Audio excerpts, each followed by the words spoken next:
episode, Real Talk with Shawn Smith. On today's episode is an acting talk episode. I had two guests on this episode, and they're going to introduce themselves, starting with you. Hello, I am Kal Tshibangu, and I am an actor. I am Eli, short for Elijah, and I am an artist. I dabble a little bit, but not a little bit. Man, I'm so happy to have y'all on this episode. Thank you, bro. You brought us in here. You bring brains, you know what I'm saying? Do a lot of crazy things, you know? Yeah. A lot of collaboration as well. Yeah, on season 2, can you believe it? Nah, I can't believe it. You was here last year in June on season 1. I remember we had the others on instead of like fire on the others on. So it's like it's different. It's like we got a table now. It's expanded slowly but surely. Yeah. Yes, sir. New time. And I've been in different locations. I've been seeing the progress too. I like the Zoom meetings that you be doing sometimes. Yeah. I think that's inspiring too. In a way to connect and still try to inspire others to still fully reach out and pursue their dreams. Yeah. I mean, people get told that. So honestly, this topic right here is honestly one of the hard ones because even my knowledge on it is very little. But what I do know is that it's even hard for an actor to even get up there on that pedestal. Yes. That's just what I've been told for a couple things. Yeah, most definitely. So you recently graduated here from UTA. Thank you. Yeah. And your major was acting. Mm-hmm. So what made you want to get into acting? Well, whenever I was a kid, I always wanted to be on TV. And I just decided to go into sports though because I was I love sports way more than this. But me and my brother, we would always do these little. We had this thing we call it our game, and then we would always be right before we would start, we would be all right, and now we resume from where we were, and we would have this lengthy, we did it for I think about 10 years, where it was just this following the life of just these two characters with superheroes and then Lego characters and such. And when I was in college, when I first started, I didn't know exactly what I wanted to do. And so I eventually ran into a speech teacher who was a theater director. And I asked him, hey, is there a way that I could get into acting? I've been interested in it. I don't know exactly where to start. And he told me there's this play going on over here, Colors in the Sun. I know the director. And I let them know that you're on the way. And I was like, okay, I auditioned. One hell of an experience without question, and here I am. Oh man, that's man. Already singing the song? Yes. If y'all don't know about that, that is actually a classroom classic, elementary, high school, middle school, all that classic. I grew up with that one. Yeah. I'm also trying to get into acting myself. Be a Christian actor. So I'm supposed to be taking an acting class this fall. For real? Yes. Yeah, I'm so excited about that. So, and then I'm planning on moving out of town, of course. Where are you moving to? Atlanta. Next year. You say I thought it's nothing to it, but it's you got competition out there. Oh yeah, it's true. You got competition. It's one of the hot spots whenever it comes to film and theater. Yes, for real. Tyler Perry, of course, he on some lobster. I just heard about that. But so it's a soap opera that I would love to guest star on. It's called Beyond the Gates. I don't know if you've heard of it. It's a black soap opera. So it's about this wealthy family, they black family, and they have a lot of secrets and all that, a lot of scams and stuff. Yeah, both of their daughters' husband cheating on them. Oh. What's the show called again? Beyond the Gates. Beyond the Gates. Beyond the Gates. It sounds like this. It's Netflix show that I had seen. I hadn't watched it all the way, but it's what is it? Not the Family of Right? That's a movie. It's a black show. Like it's been out for like a good minute now. But literally the whole concept is a whole secret, like society to that family, and all that stuff. And they do like a lot of secret things, but they show to the world that they quote unquote good. Mm-hmm. Oh, that sounds like a nice little spin. Yeah, so it airs on CBS weekdays at 1 p.m. Mm-hmm. Yeah. Right. Yeah. CBS at 1. Yeah, because it replaced the talk show, The Talk. Mm-hmm. So they took on the chance to create a soap opera, because we know soap operas in the past. But look, we still have 4 on today, and I still watch them because I like how those actors be into characters, and they be playing their parts. They be playing the bad guys. like that movie, that new Todd Perry movie that came out strong. Bro, You know my little brother say it look like a Tubi movie. I'm like, really? It seems like a good movie to me.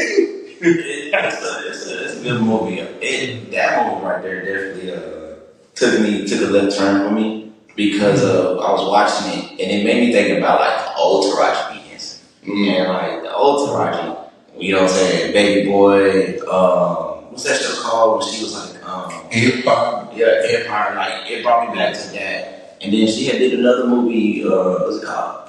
Alimony. This is one of those movies where I was like, yo, she really brought out that character and that energy. I think that was one of the things I was definitely seeing and I was actually intrigued upon because most actors after a certain age can only play a specific role and they leave it at that. Yeah. But if you think about it, Taraji been playing different roles and she's still able to, give off that, I wouldn't even say deranged, but traumatic and traumatized kind of characteristic. Yeah. I like that. And that movie was actually really good. It was a good movie, even though I did not like some parts up in there and white men call her name. I was like, and then they doing her wrong, and she was at her breaking point. Very much. Yeah, and Shirley, she did good too. Mm-hmm. Yeah. I like that. I like the perspective of things, how they were just it's always 3 sides of the coin. Yeah. Yeah, so I had broke it down when I thought about that, but it was their truth, her truth, and then the absolute truth. Yeah. The absolute truth is always gonna hold that together. And so to see that, see Taraji you know what I'm saying, play she's the bad guy, but really the whole time with somebody else. Yeah. Mm-hmm. Yeah, and then that was sad that her daughter had passed away in the movie. Mm-hmm. Yeah. It could have been a happy ending. But it don't be like that on these Tubi movies. It be like that. If one thing's certain, they love to make the audience be dragged through the mud. Mm-hmm. Yeah. Oh, so I have a question, since we are talking about acting. Mm-hmm. What would be y'all top 3 genres that you that you either watch or you that's just something that always captivates you? Ooh, that's a tough one. That is a tough one. Because I would say soap operas. I love watching soaps. I watch General Hospital, The Bold and the Beautiful, and sometimes The Young and the Restless. And of course, Beyond the Gates. Yeah. Yes.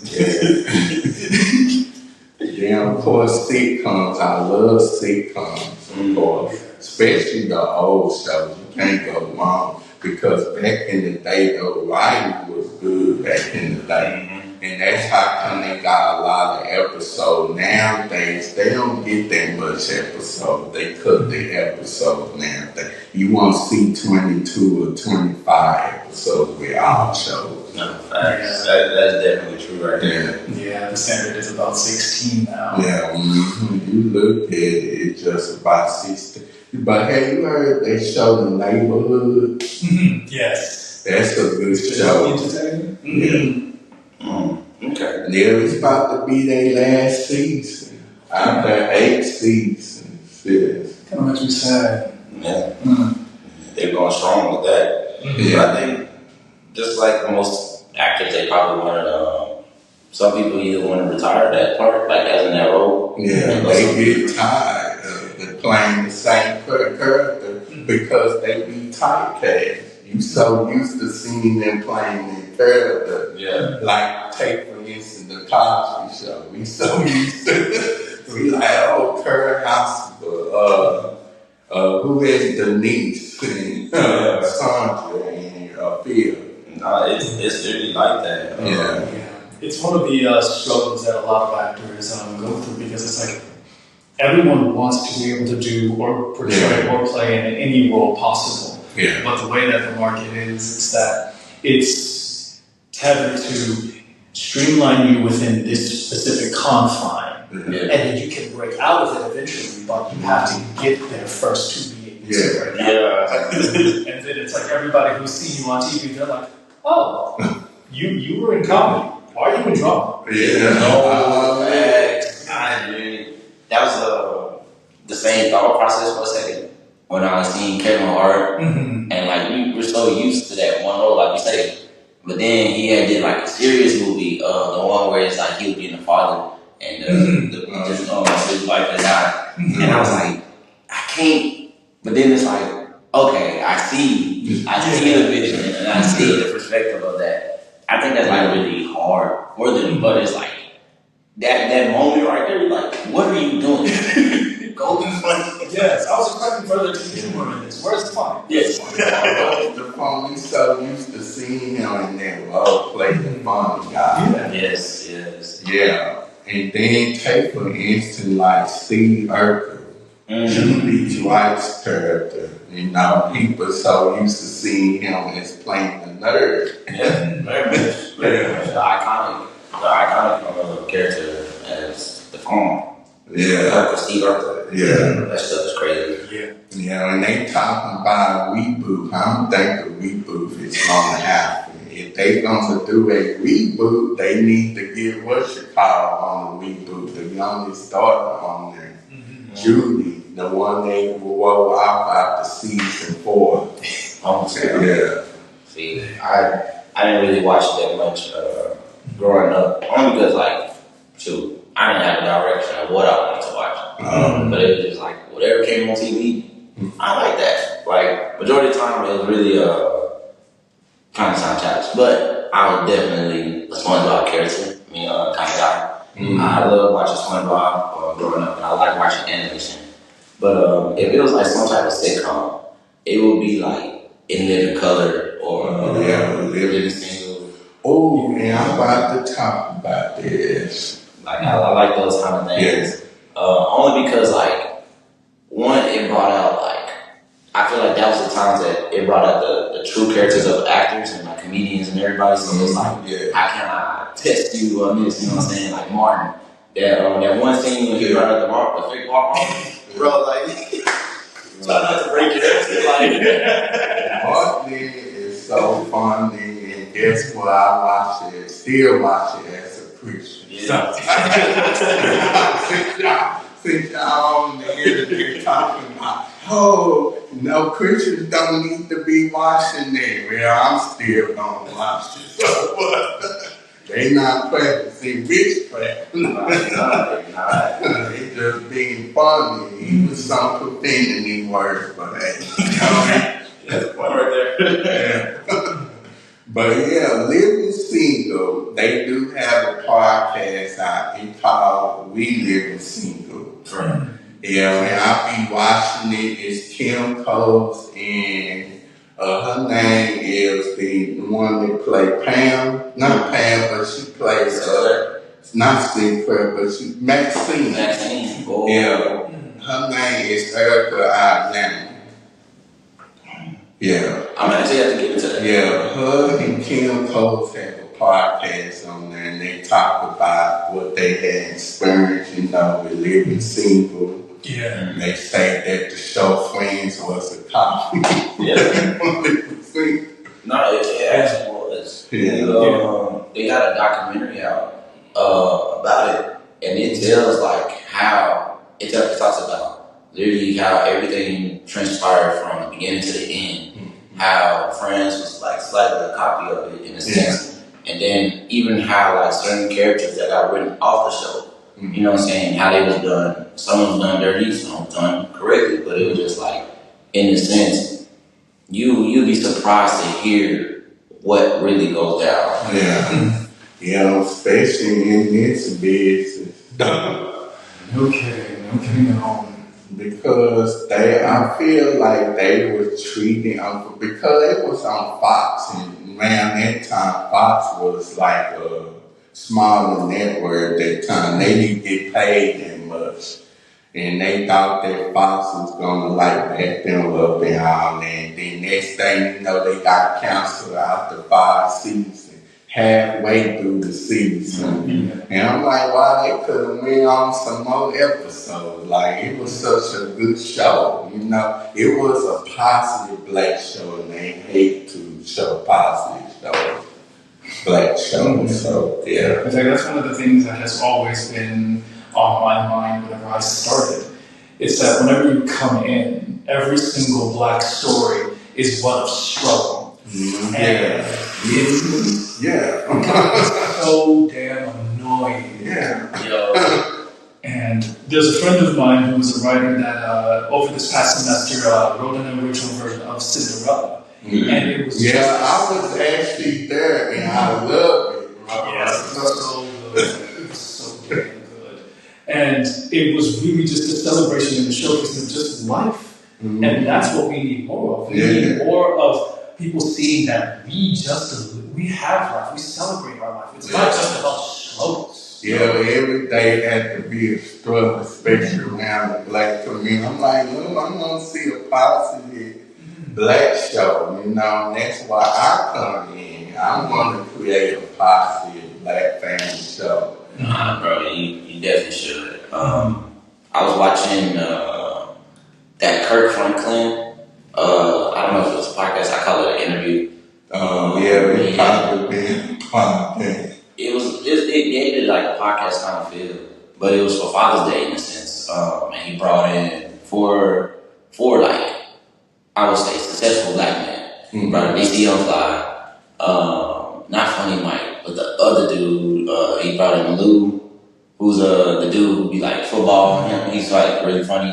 He brought in DeVille. He's an actor. He grew up he got famous off of being in the football, and then he also did comedy skits, and it was another man. They were all successful off of comedy skits, and then all successful off of being black. But one of the topics that they brought up was, you know what I'm saying, like you said, that the black person is the struggle of a black person, or the image of a black person, how they're the negative, black is looked as a negative impact or a negative influence. And I was bro, the fact that we're trying to change that, it's I would say it's very much so inspiring, because we do need to change that kind of directive and narrative upon a black person. Even Woody McClain said it himself.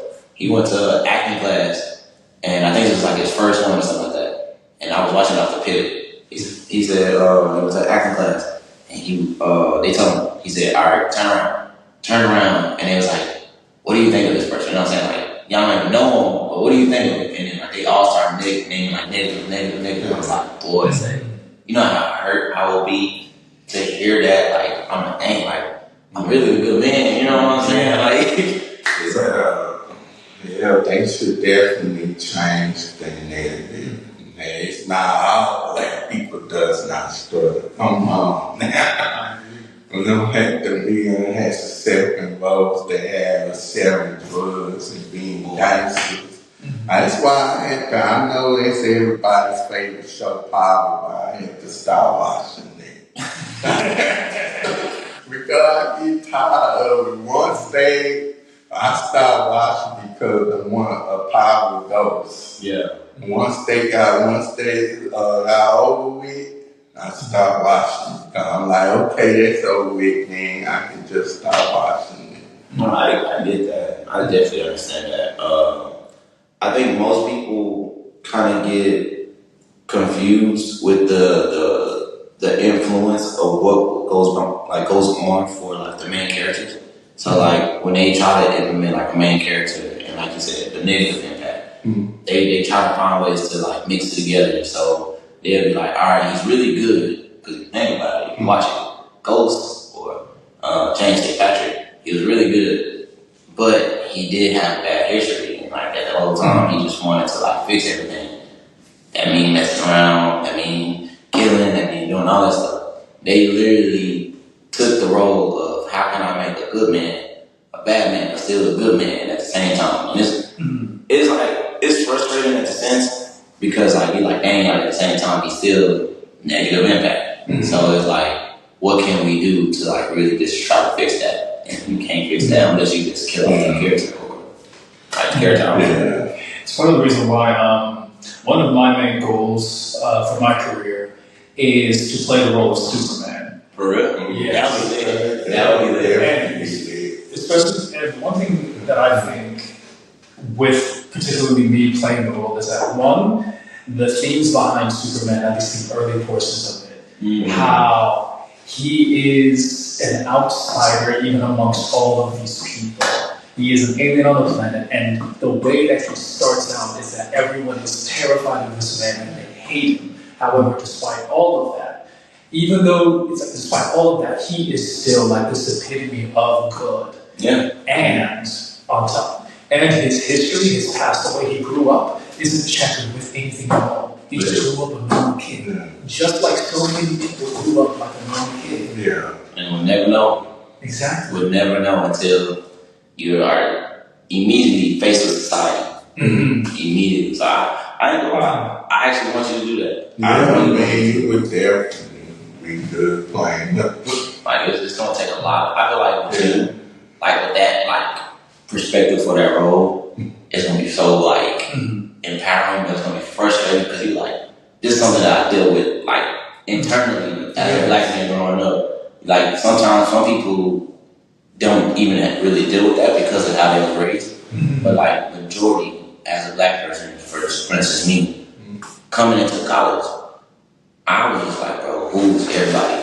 You know what I'm saying? The way I was raised was you gotta learn how to survive all this. So it's like I'm coming into a school, I won't say predominantly white, but it's predominantly diverse. But it's like everybody's looking at me like, who are you? While I'm looking at everybody like, hey, I'm really a good person. Like don't think that I'm really like this kind of guy. Like literally even to this day now, like, you still like kind of see small things like that or small instances like that. But you know what I'm saying? Like you said, you don't even know my whole background for me to be, you know, for you to literally characterize me as this person. Yeah. Like I'm intrigued to see how like a black person can actually play it because Superman is a definition of that in a sense. It is a definition.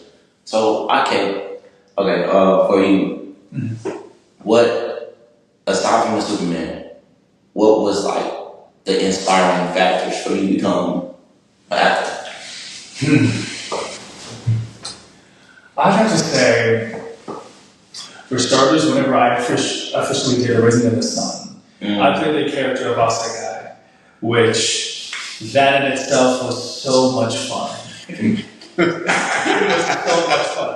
Coming in and being like, oh, I get to be the romantic interest now. This is fun. And that experience made me want to start telling more stories. And since it's, of course, a story of struggle, but also a celebration, I wanted to continue going down that route of playing characters that are multi-layered, that can bring in a message, can be a light in the room, or could be the complete opposite, but you don't know. I love playing roles, in particular, where it's like, it gets people to think about the character. Like, are they justified or are they not? And whenever they're not, it's like, oh, very much so. It's not, but think about how they've lived their life and why they ended up here, just like this. And so characters like, there's one in particular that's coming to mind. It was in, I'll just use one that's more recent.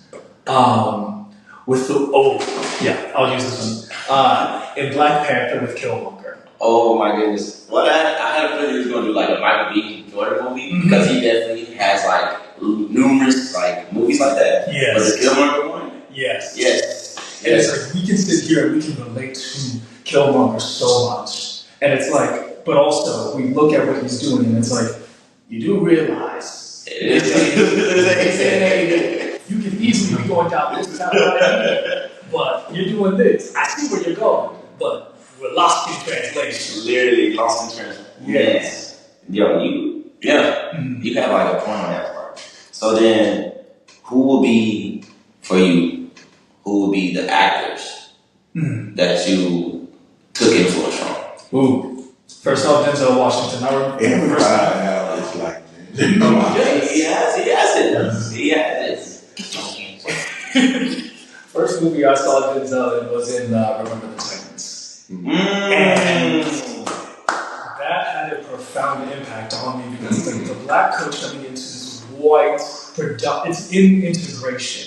And it's like the struggles that he had to go through. Layers. Ooh. And then I would also say Kara Washington. Kara Washington, yes. Okay. She's such a good actor. Yes. And then there was a movie that I recently watched. It's on Netflix. I think it's like the it's not the triple six, but like a triple eight. It's about a all black female unit during World War. Taraji. Yeah, I didn't get to watch that. But I hear what you're talking about. Yes. She was there was something like in the army, something like yo, come on. Yes, delivering the mail. Yes. Endearment, like it's like a movie of endearment. Yes. Something like that. Woo. And then Dennis Haysworth as well. Okay. Yes. Okay. One of my favorite actors. Yes. I'm not gonna lie. He grew on me only because like he did something that he took the opposite route in a way of Denzel Washington. Samuel Jackson. That man there. Yes. Has one of the most key phrases. You know what I'm saying? Yes. By all means.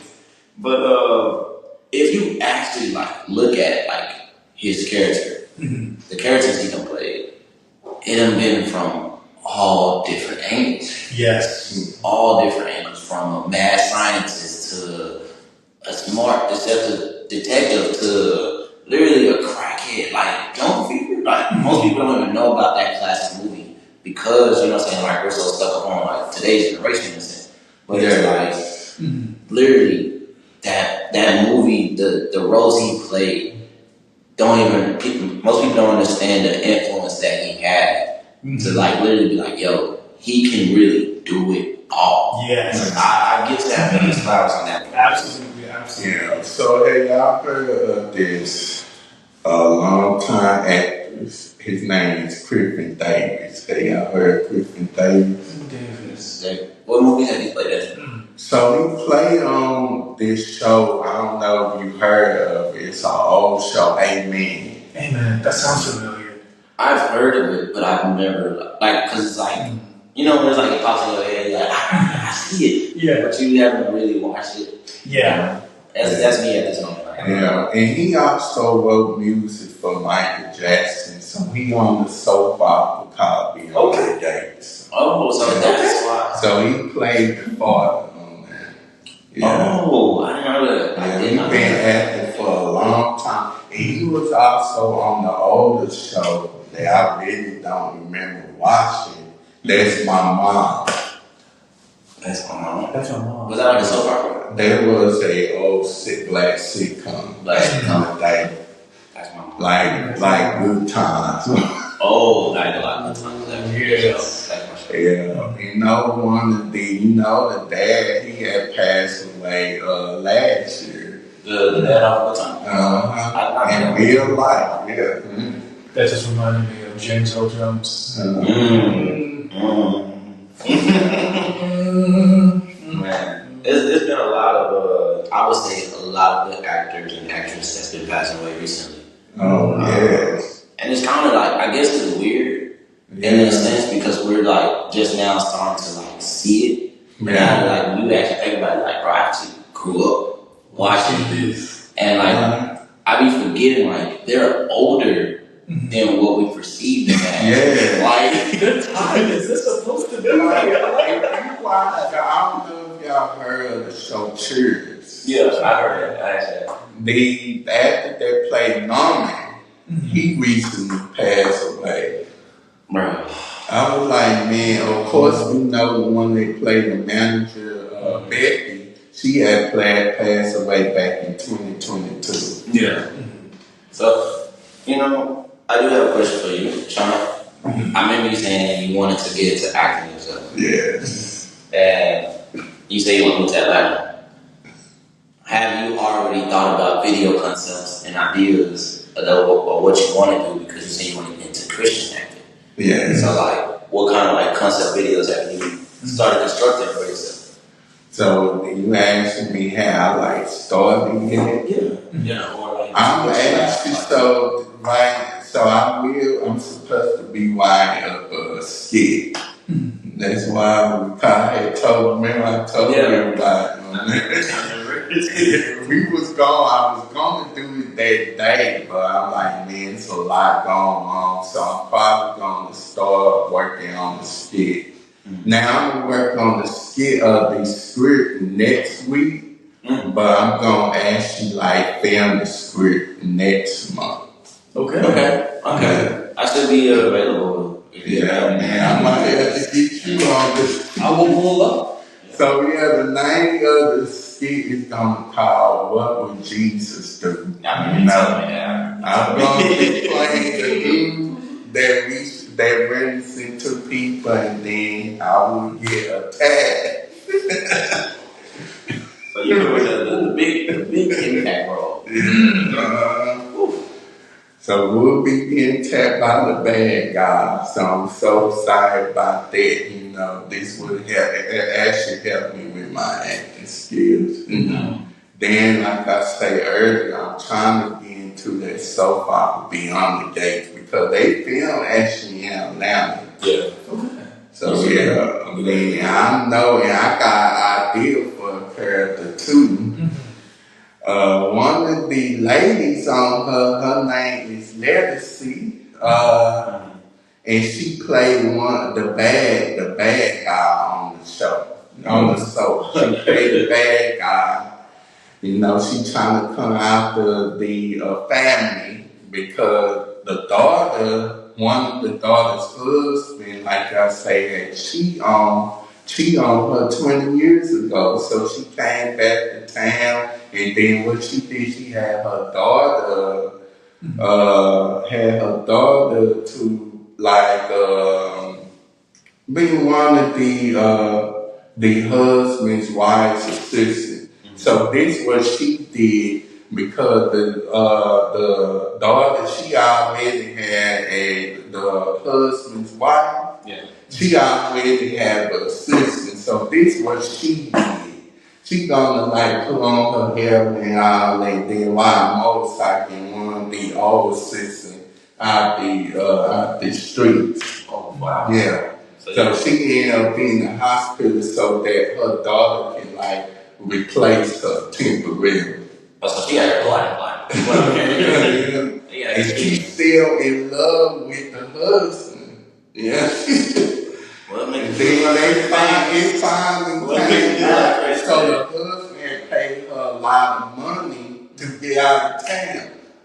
Oh. And they have a affair 20 years ago. Yeah. Yeah, this is So all these came out at their anniversary party. It was a big mess. Everybody was upset. The son was sick, and then the daughter was sick. I would be up for that. Yeah. So I would love to play her stepmama because on the show, the daddy had passed away. On the show, her husband had passed away. So she moved back to town, trying to come after the family. Yeah. Yeah. So I was like, man, I would be good to play her stepson, come after her because I think she was responsible for my father's death. I like that. I like the slight spin-off, but it's like in the sense of another chance of character development in a way. Mm-hmm. And it's like, all right, now we get introduced a new character. We can keep this going on. The main character can also go some stuff. Mm-hmm. Like, all right, I don't know how you said it's called Beyond the Gates. Yeah. I don't know the direction of that, but if it's on some you know what I'm saying? Yeah, it's a lot. It's a lot of drama here. You know who's sleeping. You would have the bad guy, then always people just be slapping, they be slapping like on General Hospital. They be having a lot of secrets on General Hospital. That's my stuff. Yeah, then of course, next, so, the daughter, one of the daughters, she found out that she was pregnant and when she was a teenager. So she had to get up the baby and all that, but her mom did not tell her that the baby was raised by her cousin. So it all came out. It all came out in this big event, the nursing ball, because one of the ladies on there, Lulu Spencer, told her mom about like, you need to tell your daughter the truth because come to find out because she used to be married to her. She had the baby by her ex-husband. Yeah, by her ex-husband, Devontae. When they was teenage, he didn't know that she was pregnant as a teenager. So she made a decision for both of them to get up the baby. And then he been a big joke to the boy. He been living up in the house with his mama. He didn't know that was his mama. So when he found out about that, he overheard him. Lulu and supposed to be his grandmama, of course. What he did was he got on that stage, so he was like playing the violin. So he got on there. He said, "I better take this to my mama and daddy." Then he got mad. Yo, that's what I was like, wow, it be so many stuff going on these soap operas. I be looking, I be like, what's gonna happen next? Just like on the Lifetime movie. And I'd be like, why they do this and that? If I was a writing and producer, I would make some changes and suggestions. So, you said you was a writer producer, and you already talked about the skit that you already had, and then you already talked about the direction that you have. Yeah. What is that one ending goal for your acting career that you would want? Like that one big thing, like, you know what, I would really... Cause we already know you said you want to do Beyond the Gate, but it's like, what's that one real goal that's gonna hit the heart for real? I guess because it's really something that I want to do on the side, though. It's not gonna be my whole thing, but I definitely want to inspire other people to go out there. Don't tell, do not let nobody tell you, oh, you can't do this and that. You never know if you get out there and try. Yeah, because I did have a couple of people told me, man, you can't act. You never know. Never know. You just take one of the biggest things. That takes one scene just to change that whole thing. Yeah. They do. Yes. One of the biggest things about acting is memorizing the lines, the scripts. Yes. Ooh, yeah, that it can be an ordeal sometimes, for sure. Yeah. I would say though that Because I've been acting for about like 4 or 5 years. The one thing that at the end of the day I've come to realize is that eventually becomes one of the easiest parts. And it's the crafting and the molding of the character while also incorporating the lines. It's the merging of the two that is the real difficult part. Because it's like, whenever you read it initially, you're like, oh, I can see, I can hear it, and I can kind of feel what they're saying, and then actively portraying that. And because whenever you start embodying things, that's whenever you start to forget things. It's like, okay, this is a lot of what it is. Oh crap, where did they go? So then for you, what would be the part that brings you anxiety upon acting? The part that brings me anxiety on acting. I think, for me personally, it's scenes that deal with very intimate violence, like relationship type violence. Jesus. That's the kind of thing that is a challenge for me, because I'm the type of person who's like, to the side. That's not my problem. Yes, I can do stage combat. I can do a good fight scene, but whenever it's like between two lovers or two really good friends, like with the friends, it's like, okay, you can have a disagreement, and that's what it spills into. But it's like someone that you are very intimate with. It's like, ooh, like a parent and child, or two lovers. That's different. Do you think that's from like childhood experiences from you, or like as in like personal?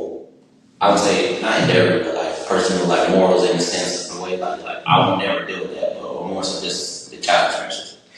I would say it's more so personal ideals for me, because it's like there are things, of course, that we're like we will never do those such things, and then sometimes we'll call for it, and then you sit there and you're like, I have to either make a decision: do I tell this story or do I take care of me in this moment? No, this is not for me. I cannot do this. So you turn it down. There are quite a few things that I will not do. And one of the most important things that I've learned in this particular industry is that you have to develop those boundaries as early as possible. And you have to stick with them. Because people are going to push those boundaries. That's one thing I would not. And like act, I mean like do sex scenes and all that. It's just anybody, I won't do that, because if I'm in a relationship, I don't think I would feel comfortable doing it. But will you do that, like, have to kiss somebody and then you in a relationship with somebody? I think that, especially now, where I'm now at, it's a lot easier for me to do those things, because it's one, I've adopted the thought. It's very much a me where it's like, this is not me. So it means a lot for my character, and I will portray it for my character, but for me personally, that isn't me, and I'm not going to allow this to come into my outside life, because this is still also my job. So I can do this while not feeling all of this that's here.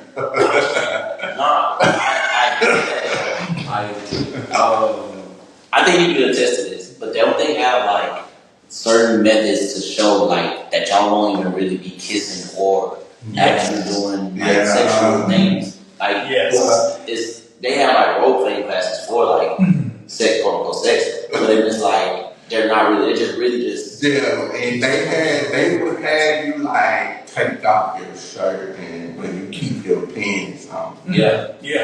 Yeah, a lot of times that's the case, and a lot of times they will also work with you if you're like, I do not feel comfortable actually doing that. They'll be like, okay, we can find a way to modify this. One of the things that the industry has really started getting better about is that we are starting to have intimacy coordinators who it's their sole job to focus on this and walk everyone through the process of it.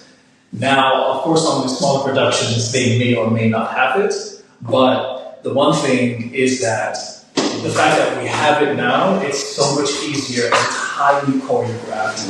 And then the biggest thing I think of it all is that we also have the ability to learn also all of these practices as well, so that whenever we get onto those sets, we can also be like, okay, this, and this.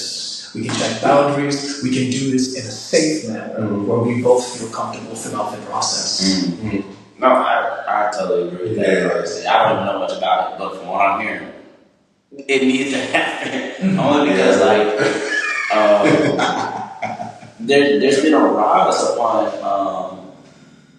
I would say, invasion of privacy amongst actors. If I don't pay attention to social media like that, but when I do check my social media, that's what shows upon my feed, and I'm just like, it baffles me because we're human, so we do imperfect things. We do a lot of things that may seem out of character, but it's I think with that influence of I'm this guy, I have the power, I can do whatever. But it's you're really invading somebody's privacy, somebody's space. If a woman says she don't want to be involved in that, or a man says he don't want to be involved in that, why are you still stepping over that boundary? Yeah, and that's what I'm learning at this moment, what I'm seeing from the outside in the acting world is that it's numerous.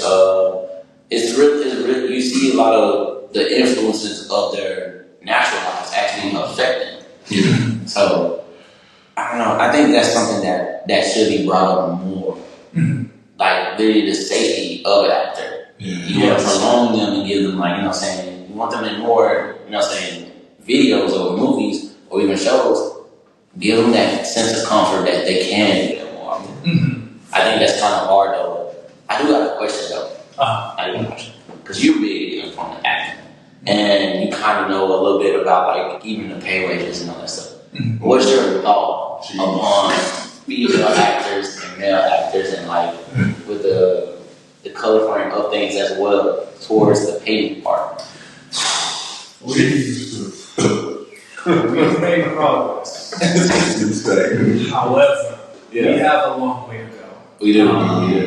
One of the statistics, in terms of just for getting work, in the 90s, I believe, it was for every 10 roles, it would go to 8 men and 2 women. Recently, we're closer to 6 to 4, which is a lot better. And then if we break it down even further, and we start adding ethnicity to the conversation, it gets a lot more complicated. No, it gets complex. Yes. Where it's for example, with the statistic I was given, for every, let's say with those 4 roles, it would go to 3 white women, 1 black woman. And if you were to try and expand it for every 10 roles, you could say it would go to 6 white women, 3 black women, 1 Asian woman. And only recently have we gotten to the point where we're starting to see more Asian people in our media. So we have gotten better. In terms of pay, men are still getting paid a lot more. And still follows that same spectrum. So what about black people? Black people still getting paid less than What he has a word. Well, that side says it all, honestly. I would say that I don't have enough information to accurately articulate this information. So that I want to lay that down. Whenever you reach a certain echelon, of course, that's when things start to really start to change. However, of course, there are still those biases that exist up there. So, yes. I understand about the pay. I don't know if you heard about this actress, Suzanne Summers. Suzanne Summers? Yes. Suzanne Summers, she was on this old show, Three's Company. But she ended up leaving during season 5. They fired her because she did not show up for taping. She protested because she felt like the women should get female actors should get paid than the male paid just like the male actors. I definitely agree with that. It's kind of obvious to be like, hey, if you're going to do the work, you should be paid equally for the work that you do. No one is more valuable than the other. I think was I would say what's making it so hard and trivial in a sense is the direction of most movies. Now, as I'm like watching movies now, what I'm starting to see is a lot more female lead roles, and that's what's increasing that chance for women. Because like I feel like this is like one point of many, but there's a lot of male roles. And with that being said, like not gonna say women don't have no chances of it, but like we're so used to seeing a man show that sense of power, show that sense of like some type of leadership or some like type of influence that it goes to a point where, all right, I want him back again, or I need another male just like that. And when you think about it, that could be one of the reasons of why men are getting paid so much because of the amount of male roles. But not only that, when you're looking at life, we don't know what women are really like doing. Most events and most, I would say, stories are told through males, and then like the other stories that we hear about, the secret stories, that's told through the females. That's why I think Tyler Perry said most of his stories came from his mom. You know what I'm saying? And the woman, you know what I'm saying, the girl talk that he, you know what I'm saying, he used to hear with his mom. So it's like, if we have that opportunity to give women that chance of like, hey, here's a role for you, be that leader. You know what I'm saying? Like, that would change not only just, you know what I'm saying, just one perspective, but like 1 minute. I mean, it's not that many lead roles with females, especially black females. Like young but shout out to Brandy, you know, she did Moesha back in the day. You know, that was the first black teenager role, you know.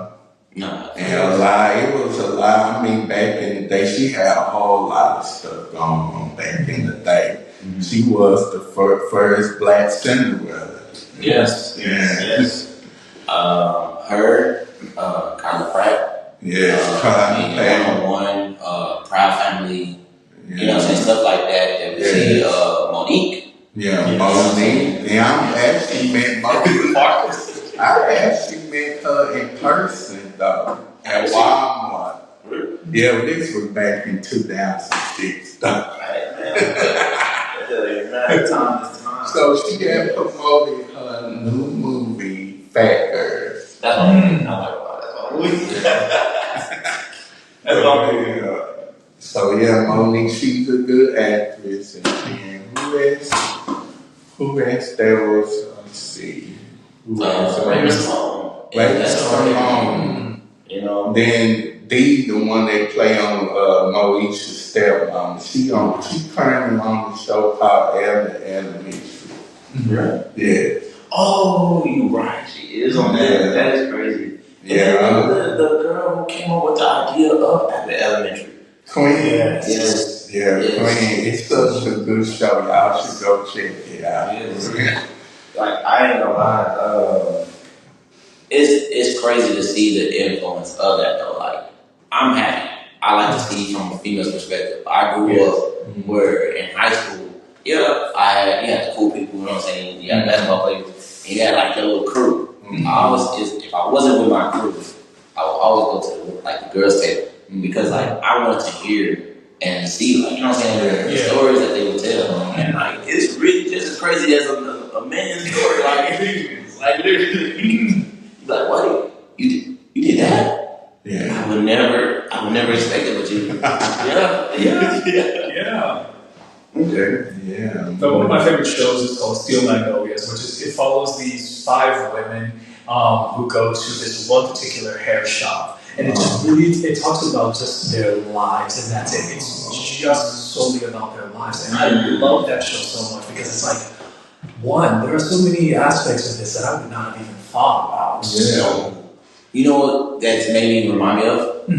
4 Color Women. Yes. 4 Color Women. Yes. Yeah, I was so traumatized. Oh my God! I didn't see that movie. The craziness, it was like, yo, this is what us black women go through. like when you heard, like that's literally what the director said. Like this is what the black woman go through. If a black woman was saying that, that's all she was like. She didn't have to say nothing. Yeah. And I was just like, I watched the movie like when it came out. I watched that one time. Then you know what I'm saying. Back then we had bootleg CDs and all that stuff. You know what I'm saying? What year you was born? 96. Oh, wow. So, I was born in 92, so I'll be 30. Hey man, I'm telling you that was a crazy influence.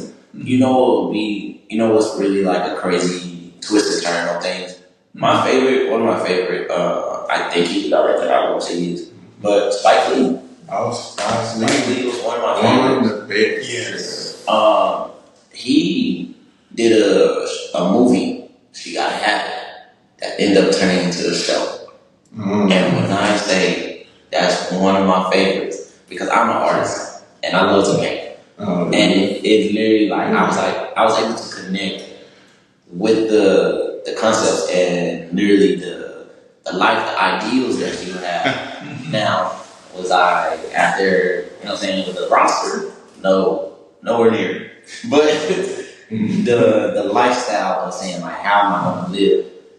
I gotta survive, I gotta do all of this, you know what I'm saying? As a woman or as an artist, I was like, I definitely understand that. Like that man right there, he definitely portrayed I would say that woman the lifestyle that she needed to have what she needed for herself. Yeah. What I love so much is that it's as simple as just simply listening. And that's it. And that's it. Take out the time to listen. And the one thing I want to do in my career for sure is to be able to open up those spaces to where it is just common practice to have these kinds of things just on the table and being seen at all times. Because it's like we're at a point where there is no excuse for us not to know. We need to know. Bro. So it's just one thing, you know, what's been on TV lately. A lot of black lead shows is being canceled. So Queen Latifah's show, her drama just got canceled, and then Wayne, his show just got canceled with his son. Which one? What's his son's name? Papa House. Have you seen this show yet? Papa House was on CBS and got canceled. So he had all his family on there, and they was the wives. So, man, it was a positive black show, a father and son. The Wayne Way, you know, he used to have a show, My Wife and Kids. Oh, Dwayne Wayne. Okay. I thought you said Wayne. Yeah. But that show, My Wife and Kids, got canceled 20 years ago, man. No, I ain't gonna lie. That's actually a classic. I love that. Alongside with Jamie Foxx and Martin and them. Yeah. And people was not ready to see Trisha Campbell play a different role. They always seen her with Gene, but around that time when she was on My Wife and Kids, she was not speaking to Martin because of the lawsuit and all that. But she bodied. When I say she bodied those roles, like to this day, like if you think about it, I literally love how there was a couple that did not lose their spark. Like if you watch Martin, you see like they lost the spark in a sense. Where it's like, alright, they lost the concept of a true couple. Even in the beginning, it shows that too. But like with them, it's like, nah, I'm married. I'm showing the troubles that we go through, as well as I'm still loving that woman. I'm enduring, I'm patient, I'm understanding, and like it shows like she played the character of a true wife, a true mother, and I'm like, yo, like that's inspirational. Like I like the parenting.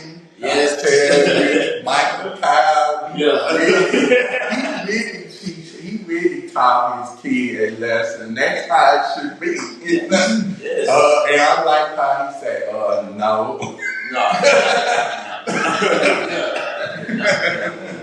But it's crazy to see that. I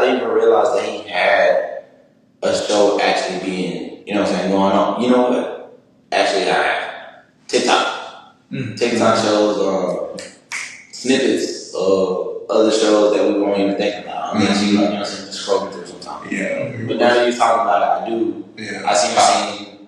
But yeah, it was so sad. I was like, man, it would have been good for season 2, but these networks, they have to cancel some shows. It's hard. I think I would say one of the greatest trials upon like doing some type of like show, and I see this a lot, is catching the audience attention. Yeah. That goes for anything for us. Like if you think about it, we're so used to seeing a 7-second video.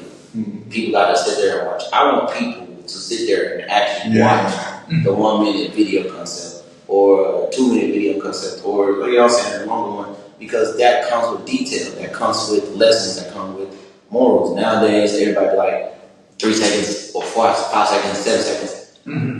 Next one. Yeah. And it's like, bro, I don't know.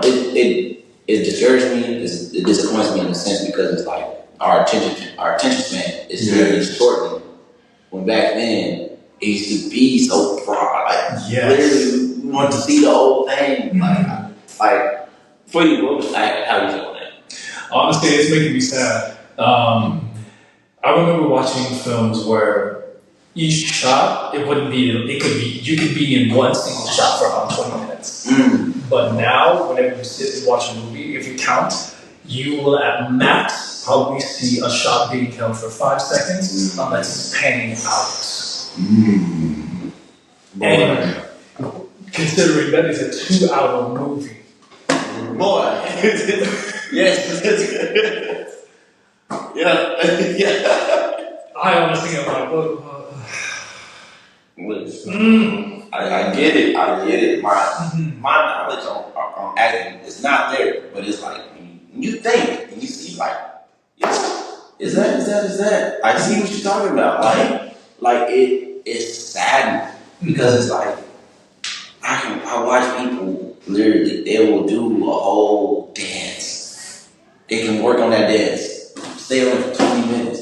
Next thing you know, it goes for like 7 seconds, 10 seconds. And you be like, you just did a dance. Like, this alright, bro. And it's like, you know what I'm saying? For me, I'm like, bro, I would rather go watch a movie or like if I'm learning a role, I actually want to learn something where I'm about to go and like body that and then go use that and be like in it for a long period of time. So like me, I skate. I skate, and it's crazy because like it's so much to that. It's different levels. Like you know what I'm saying? Like in different scenes of acting, you have different moments of impact because you're showing your emotions, you're showing the total reflection, and that's kind of how it is with dancing and skating in a sense. And so I'm like, the most I would go for is like a minute video because I understand the crowd, but it's like at the same time, like bro, I wish y'all could see that whole video, like what was going on in that whole moment. Because now you're inside my head. You're actually seeing what I can see.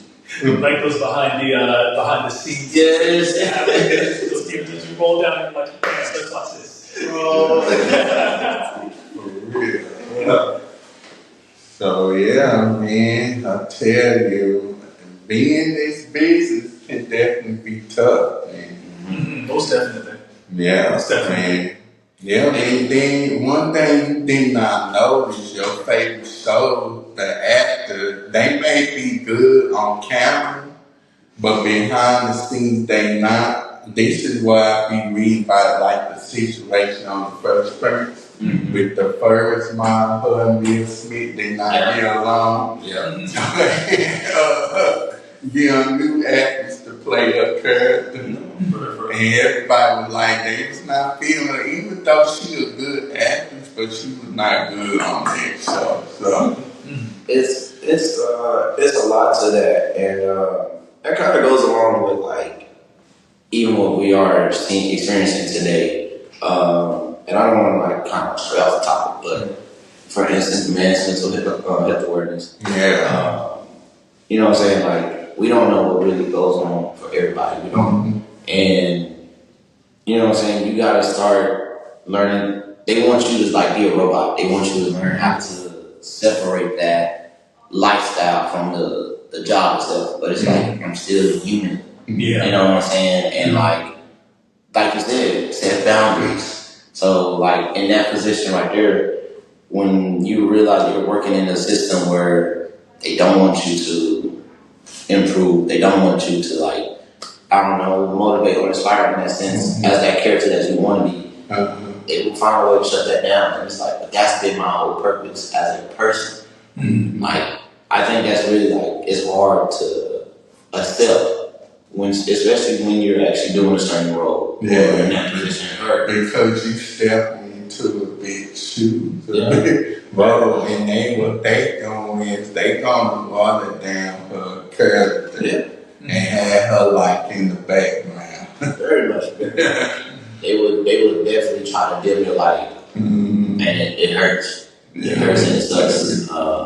But it's I think for those moments right there, we as a community have to learn how to back that up. Be that chair that when that person is falling, no matter how it goes. You know what I'm saying?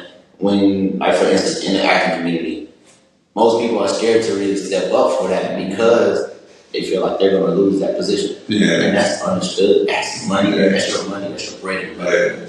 But it's have faith in God. Have faith in yourself. Have hope. Come together as a community.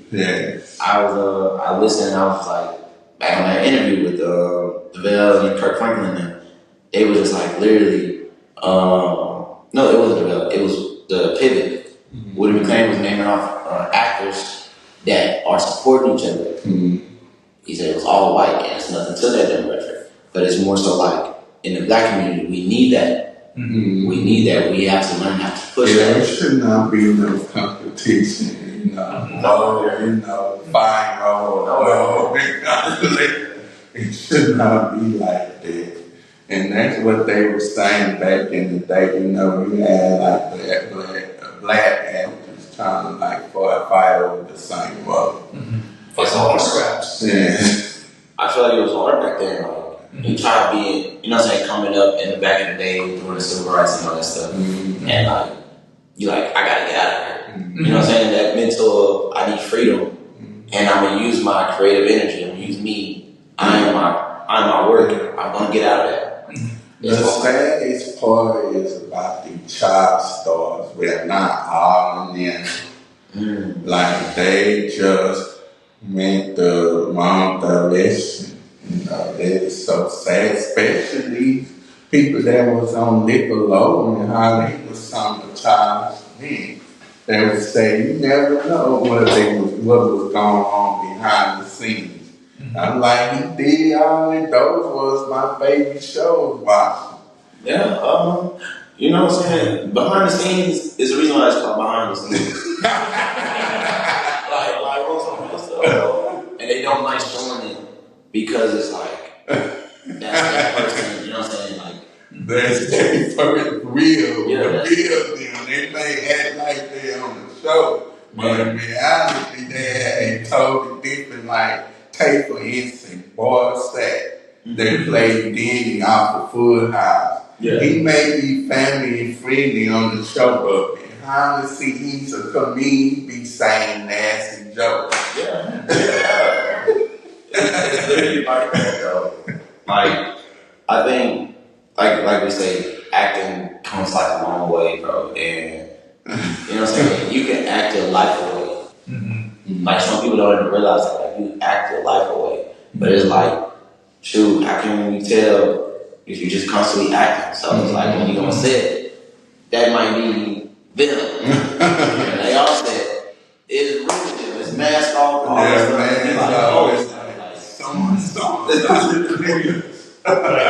of the things that we talked about in this previous workshop that I was in was that there are some times whenever actors, kind of like what I was saying earlier, they bring their work home with them. And one example is Heath Ledger. He did a phenomenal job as the Joker. But that psyche followed him home, and he eventually ended up taking his own life. And one of the things is that it's something that we always have to grapple with. It's it's easy to get especially whenever you find the connection with the character, it's easy for you to want to stay in it as long as possible because it's like, hey, I want to give the audience this powerful performance. And so I need to try and maintain it as long as possible, especially whenever it comes to like films and shows that may run where you're doing like 200 in like 3-4 months. Yes. So it's like one of when the one thing that I feel like is something that we also need to do as a society is we need to give the space for people to just be people. And we've entered this space where it's like with actors and singers, where it's like, hey, they are celebrities, when we forget that celebrities are celebrities. Singers are singers, dancers are dancers, actors are actors. And they may also become celebrities if they so choose to. But we thrust that upon them the majority of the time. That they're still human at the same time. Still human. Yes. People just be coming after them on the internet, and then they come for the kids too. Like I said, they coming after Beyonce's daughter on there. Like, come on now. See, I think it's so hard to get away from fame when it comes to money. And it's because like exposure is definitely gonna come. Unless you find a path that says I have no cameras, I have like, you know what I'm saying, like nobody like find that path where it's like all that. But it's like exposure is gonna come with money, and the fame when you don't even want it is gonna happen. It doesn't matter, and that's the hard part to dodge because it's like somebody's always watching. That's the same concept of God. God always watching. You can hide your secrets from everybody. Everybody knows it all. Like, when I say you think, I hear from the world.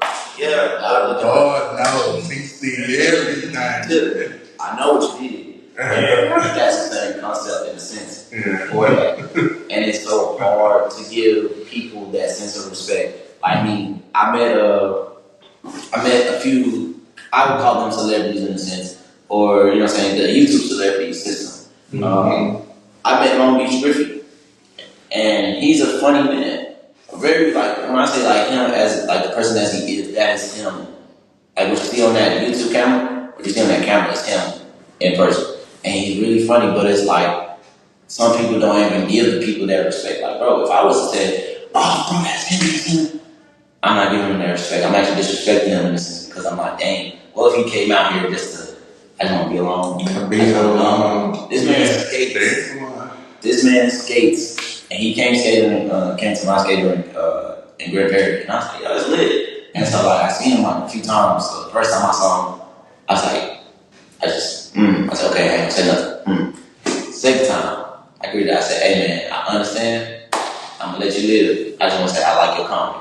And then next thing you know, like third time I spoke to him, because he was just like, it was weird just coming. I was like, yo, you come here a couple times now. It's kind of lit. But I was like, I see now, like, you know, in that sense, he's just like finding peace. He's like, man, I'm just here. And it's like, it's, I guess, like a happy moment for me, because I'm like, yo, I see now, like, everybody just wants that. Everybody.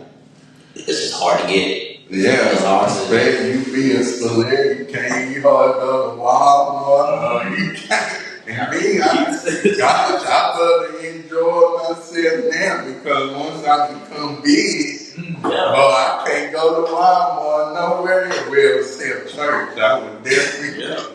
But the state fair, will I be able to go to the state fair? While also having to sign a bunch of autographs. Look, I probably have to be somebody like wear some sunglasses or wear an afro. But I seen Kurt Franklin. You see Kurt Franklin now out in town with me and David, man. They don't really get a lot of people come up to them. And Kurt is slick. I'm not gonna lie. I met Kurt Franklin one time, actually twice. I met him twice. First time, I didn't know until like my coworker had said something. The second time, I was looking and I was like, yo, that's Kurt. Because I work at Popsio, so I'm serving. And so he be getting food at there sometimes. And so I remember it was around Christmas song, the second song I saw, and I was just like, that's not Franklin. I ain't gonna say that. I ain't gonna say because he gotta be like, you know what I'm saying? Like you're like that guy. You understand the amount of influence that you put upon life. You make church music. You know what I'm saying? Like pedestal you on. The moment that you say something, it's like the whole swarm come. They are.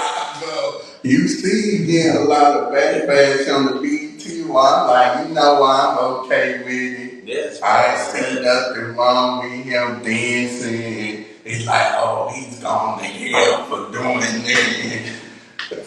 That's a conversation I would have with the community itself because, and that's a side topic I'll go off on just a little bit. But Kurt said it himself.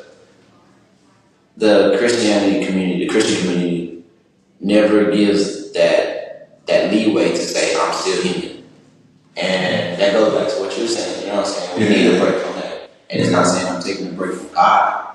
I'm not, but like I have flaws. We all have flaws. Everybody has flaws, and the reason why I say everybody's is because even like as a singular unit, nobody's perfect. So it's like. Hey, let the man be. Like, do you not know what he been through? Like, you see 30 seconds and judge that man off those 30 seconds, but you don't even see what you've done this whole life. All that stuff. And then, and of course, I know we know about Tasha. She recently put out a music video where she was saying, move to the left, move to the right. And everybody was like, what's she doing that? This is not Christian music. She trying to be like the world. She got her haircut short hair. I'm like, wow, that music go on. Can we have fun in the Christian community? It's a lot. It's a lot. Like the older saints, they like, we trying to be like the world, and they don't like Christian rap. Shoot, Christian rap go hard. I gotta do something. I gotta do something. Shoot, we can have fun dancing. I don't see nothing wrong with her, you know, putting out some move to the left, we turn it around. You know? Let's have fun now. You right about that. I did have one question. So, upon like acting, what is like other hobbies that y'all have? Like, Shawn, like, have you like added new hobbies to your list since we like last encounter, or we still? So I'm trying to get into singing a little bit. So I'm supposed to be coming up with a country single coming up, but I'm working on it, y'all. Slight work. Take your time on it. So I'm also considering doing stand up. Stand up? Are you gonna end up going to improv? I would love to. Yeah, I would definitely love to, and then do a couple of videos on TikTok, you know, talk about what's going on up in the church. Like making fun of the prophets, you know, put on my glasses. The Lord told me that you're going to be blessed with a lot of money.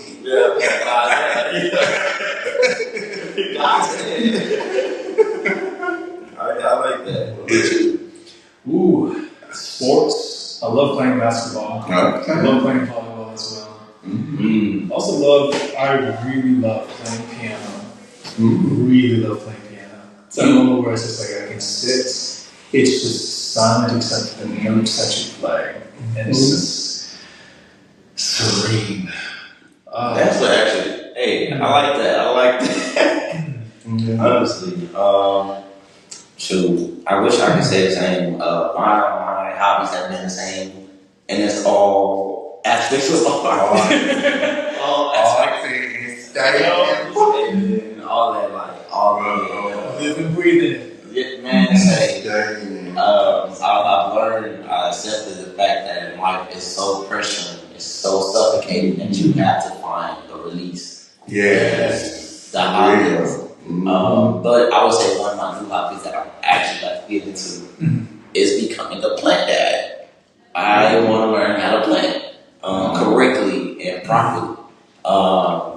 In a sense, I feel like that kind of goes like with life in a sense, because like we've been watching ourselves grow, and we've been learning how to mold ourselves, and learn how to water our plants, and we learn how to fill our cups. All those phrases and figurative speeches, but it's like now, like I want to see that in person. You know what I'm saying? With something so small, whether it's a dog or something, or you know what I'm saying, like a pet. But it's like with the plant, you know, you actually get to see the rise and the fall of it, the continuous cycle of that life, because it's like you're taking care of that. And so, in a way, it's weird because it's like you're playing God. You know, like you're like, I don't water you for now. You know what I'm saying? I can give you that love and energy. Then you gotta go away from it. And then, you know what I'm saying, at times it's gonna be sitting in the dark, at times it's gonna be sitting alone. But it's like, at the same time, I still show you that love and that blessing that you've been asking for. So that's why I kind of want to like become a plant dad, because it's like that in a sense, like you get to experience life through another lens. So that's the new hobby.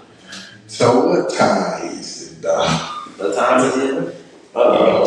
It's 2:57. 2:57. So I guess before we had started recording, we was gonna do like a little empire. I'm not that good at that. Y'all pray for me. I know y'all was looking for that. So I know for the Bro Talk episode, I think it was part 2 Bro Talk. We did like we had played some games. We did the Wild and Out edition. I know that's wild. Yes. Then one of the brothers, he go to my church. He had spit water on me. I was like, wow, I was so mad. Hey, let's have talks behind the camera.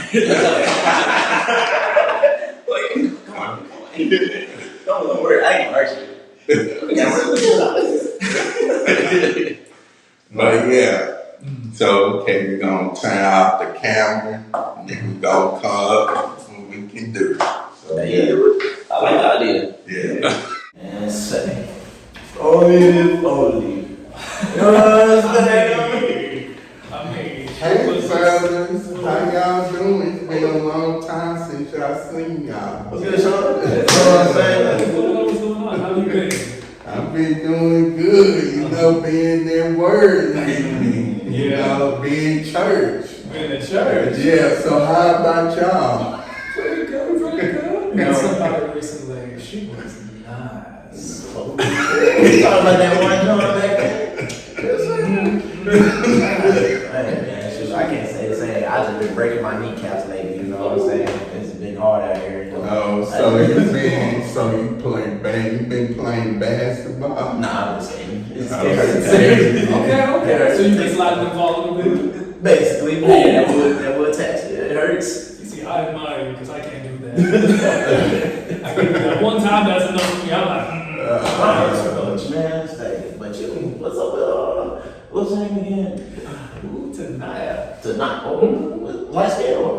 You can talk to him. The black So I was dating this girl. Her name is Keisha. It was Keisha. It was. So Keisha, she's a good-looking girl, but at the same time, though, she a fast one, though. Wait. You talking about Keisha from Southside Chicago, right?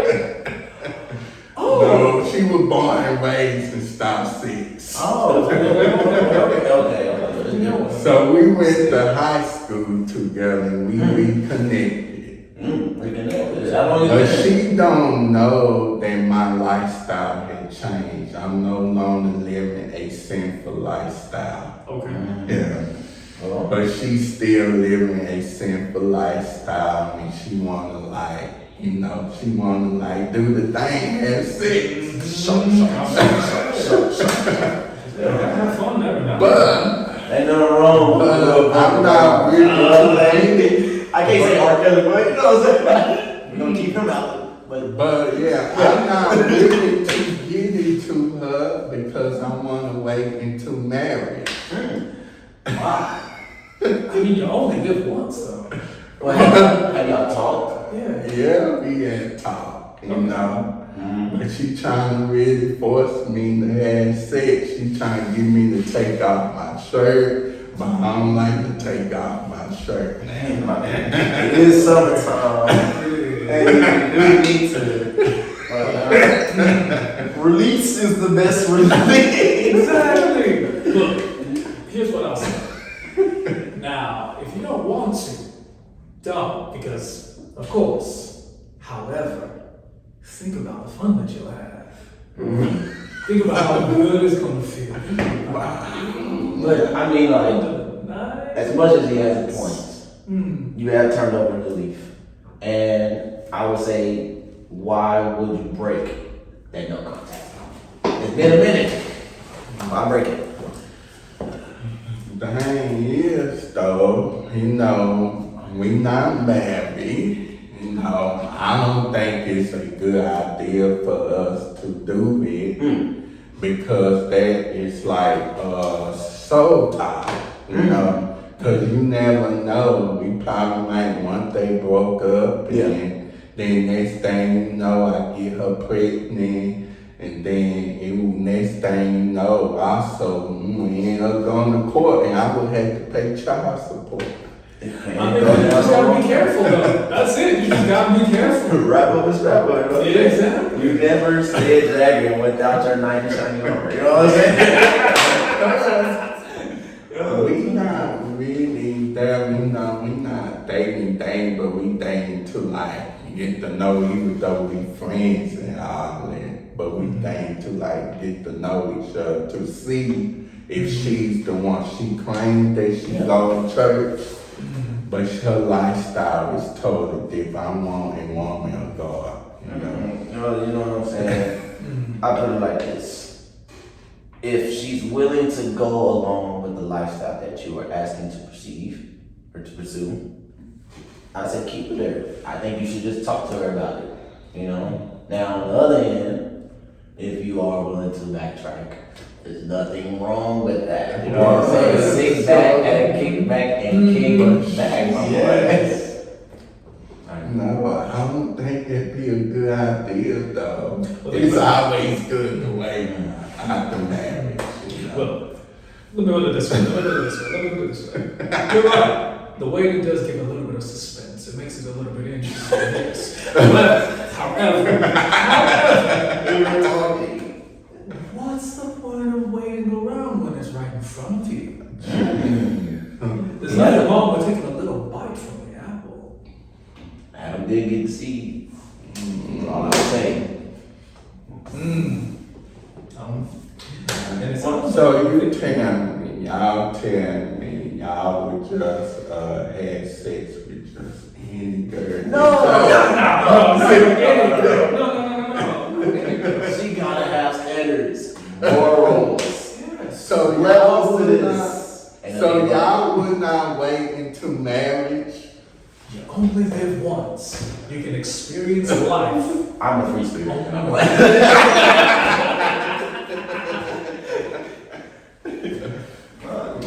It depends, honestly. You know, like I can say this, my relationship with God is definitely getting closer. Am I still making careless act? Very much so. But, you know, in due time will I end up wanting to take on that full contract with God. And I would ask her to do the same for me. Yeah. So, like I said, in the decision of you wanting to pursue this woman, if she gets, you know, she wants to do it, all you gotta do is talk to her. Yeah, I just basically tell her I don't think it's a good idea. We should wait until we get married. Yeah. Right. Yeah, That's some damn good advice. That was some really good advice. That was really good advice. So tell me, are y'all in a relationship since we ain't not talked for a long time? Let me check mine. No, it's not. Oh!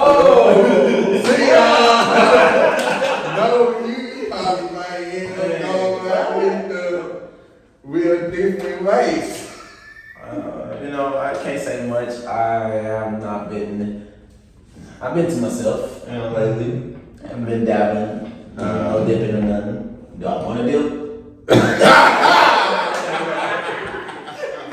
I think about it. But, it's been to myself. Yeah, I've had a couple of relationships here and there, but nothing lasting. They were fun. They were like that. Hey, we all, you know what I'm saying? So, will y'all like date older women? It depends. Honestly, it really depends. They say your soul connects to somebody. Your soul wants the soul wants. Spirit wants it. And if it's an older woman, it's an older woman. Yeah. I ain't gonna lie to you. It's kind of hard though. I be wanting to box her. It's like the same time if a woman's taller than me, we might have to wrestle. So I never had a problem with that at all. See, I like a tall woman. I like a tall woman. Chop that tree. That's one. I don't think I would date no older woman, especially old enough to be my mom. That's a big much. There's nothing wrong with Sugar mama. Somebody say, would I take the first lady? No, I would not take the first lady. What?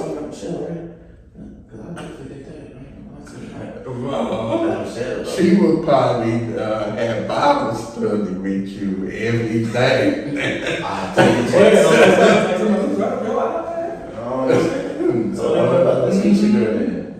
Keisha girl, you know what, we gonna talk, but if she still wanna do it, we gonna have to break up, you know. I'm not gonna get it up now. Come on now, Come on, man. You know what? Try it out. You gotta. No. You gotta get a piece. You can't be tired with everybody. Keisha, she wild, and her reputation was bad up in high school. She used to different kind of dudes up in high school. But what if she doesn't flip that script just like you? What if she did? Then what? You can't judge just off of what you know in the past. It's time to figure out what that book is now. Well, about the list of it, she trying to get with me, and I'm not that type of guy. You know, I gave my life to Christ. You know, I'm a changed man. You know. We all make mistakes sometimes. Wow. If God was to come today and we doing stuff, we would crack the sky and say, and we would be down here with the racket. I am not God. I know I make mistakes. I know I sin. And I am okay with that. I'm not going to say it's okay to sin. I'm not going to say that. I'm going to say it's okay to make a decision though. Yes. But I think that's Enjoy yourself. You know, you got to be careful with lust, you know. Having sex with multiple people because you don't know what kind of disease they have. True. Because after hearing about the rumors that she slept with a lot of guys, you know, I was like, you know what, maybe she had changed. You know, let me reconnect with her, you know, and all of a sudden, you know, she had showed her true colors, you know, just wanna like, hey, can we go up into your room so we can do the thing? Ooh, and I'm like, I don't think that's a good idea. Okay. Yeah. Yeah, you know, I'm gonna keep it butt. Keep that friend. You say she got friends? Do she got a If friend? she does. If she does, You know what I'm saying? It's homie. You know what I'm saying? Ain't no fun. I don't think her friends wanna like her. Do a job. No. I tried. Her friends, they like Mexicans and white dudes. That's all good. That's disappointing. I still take mine. You know, it ain't ain't nothing with a little salsa, you know what I'm saying? Just a little, you know what I'm saying? Like I do one too. They just never met me. That's what I'm saying. Oh man, y'all need to stop. Y'all mind out the gutter now. Come on. What you mean get it out of the gutter? It was there to begin Come with. on, man. Come on. We was working. Y'all do not want to have a baby at the age where we all in well, I'm in my 30s. And y'all in y'all late 20s. No wrong with having children. Yeah. Y'all want to wait 2 marriages and find the right one. You know, let God sing y'all the right one. Cause some of these females, they not no good. All they just want sex and take your money. Well, they can get the funny. They can't have no honey. I'm sorry. I'm not sweet now. I'm actually. You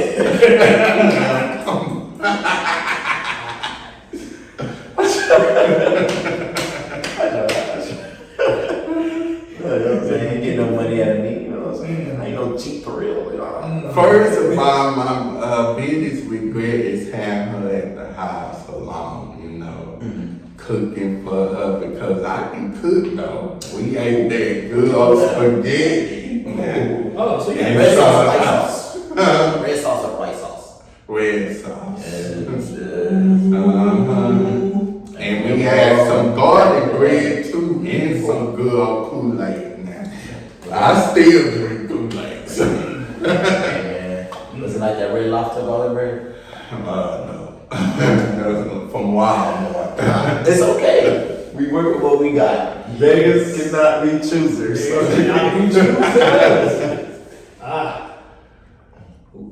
Oh, it sounds like somebody. My baby's coming. I gotta get running. Oh, dude. A thing or two for me. You know what? Let me go ahead. I'm gonna do the same. Son, my boy. Make the decision. You know what I'm saying? If she wants you for you and not for you, then go for it. Yeah.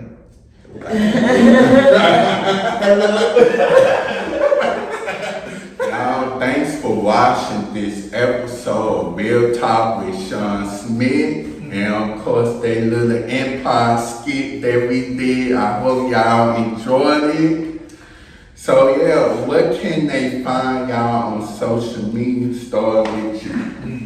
So you can find me on Instagram under Kal Tshibangu TSHIBANGU. And then you can find me under I'm_perfect_creations. That's my art page, and if not, you want to find me on my skating page. It's Skate With Me 97. Yeah, and by the way, he was actually on season 1. I was actually. He was on, I think, was that the self-care episode, I believe? I think so. We talked about It was self-care or motivation. both actually. It was motivation. What causes us to like keep going? Oh, Like even when we're down low, so like feel that one. So yeah. So yeah. Man, it was a good one. I wish we had like more people to actually be involved. But yeah, man, the fact I can get y'all on the other episode, we could probably do that like both talk. Yeah, I'm definitely down. Make it like a round table. Yeah, see, we can definitely do that. I've been wanting to do some stuff like that now. So. Yes. But we might have microphones, you know, I'm supposed to be getting microphones soon, so. Hey, I mean, shoot, but it sounds like we already loud enough. Not that turn, but you know what I'm saying? We are pretty loud enough. But. So yeah, y'all be sure to check out this episode. No, check out every episode Real Talk with Shawn Smith. New episodes is every Wednesday and Friday on YouTube. Subscribe to Real Talk with Shawn Smith's YouTube channel, and you can also listen to these episodes on Apple Podcasts and Spotify, and now on iHeartRadio. Yes, sir. So, and also follow Real Talk with Shawn Smith on Instagram. And I'm hoping to create a Facebook page and Twitter. That being said, y'all take care and see y'all next time, the next episode, Real Talk with Shawn Smith. Peace. And y'all come back now.